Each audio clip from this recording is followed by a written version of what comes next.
Hey guys, welcome back to the channel. Today, we've got some jaw-dropping news. Straight from the gold-rich lands of the Yukon, if you thought you'd seen it all in the world of gold mining, think again.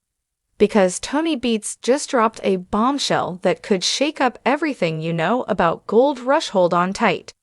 Because what's coming next will leave you on the edge of your seat. Now let's set the stage. Picture this: Tony Beets, the legendary king of the Klondike, is cruising up to his mining site Paradise Hill, but this isn't just any regular day at the dig. He's accompanied by one of his grandsons, and they're about to stumble upon a situation so disastrous it could mean a serious hit to their gold haul. As they approach, they see Kevin Beets, Tony's eldest son, hard at work, but something is off. Way off the tailings, those leftover rocks and dirt after the gold is extracted, are escaping the TRL in an absolutely terrible state.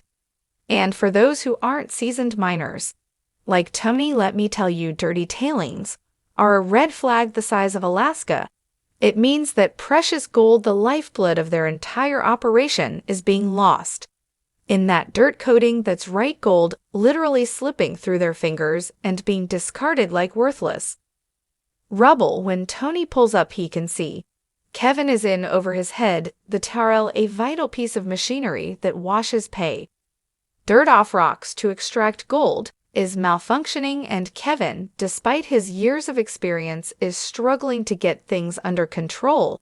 It's a situation that would make any miner's heart drop into their boots. Now let's dive into what exactly went down. Kevin is deep in troubleshooting. When his dad arrives, Tony doesn't mince words. He gets straight to the point, asking Kevin if he's noticed how dirty those tailings are. Kevin admits he has, and that's when the real tension begins. Tony, with his sharp eye and decades of experience, knows that if those rocks aren't washed properly, they could be tossing out gold along with the waste. And in the mining world, that's not just a problem, it's a disaster. You see, the TRL is supposed to use high-powered water jets to blast the dirt off the rocks, sending gold-rich material down to the sloughs where the real treasure is captured.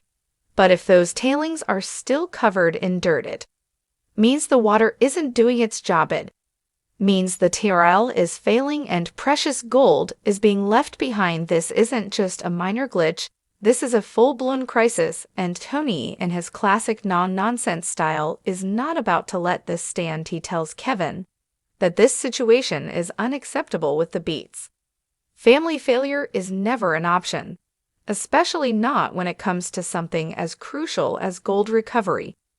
Tony, ever the seasoned veteran, knows that they need to get to the root of the problem, and fast. So Tony and Kevin head down the hill, making their way to the pump that supplies the TRL. What they find is a nightmare for any miner. The valve is sucking in so much air that the pump can't deliver enough water. Without the right amount of water pressure, the TRL can't wash the rocks properly, and the entire operation grinds to a halt.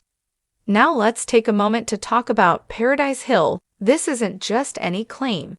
It's one of the most lucrative spots in the Klondike, a place where the Beets family has struck gold time and time again. But even in a gold mine as rich as Paradise Hill, things can go wrong, and when they do, it's a race against time to fix them before it's too late. Kevin, the eldest of the Beets children, is no stranger to pressure. He's been mining with his father since he was just 13 years old, and by the age of 19, he was running entire crews. Kevin got degrees in leadership and computer science, making him not just a brawn, but a brain on the Beets team.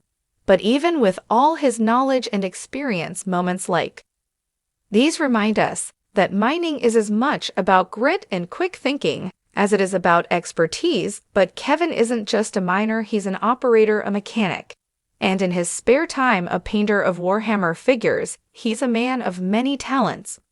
But in this moment, it's his mining skills that are being put to the ultimate test. So what's the takeaway from all this? The world of gold mining is unpredictable, unforgiving, and sometimes downright brutal. Even for veterans like Tony Beets and his family, there are no guarantees. But what sets them apart is their determination, their refusal to back down. and their ability to turn potential disasters into triumphs as the dust settles on this latest crisis.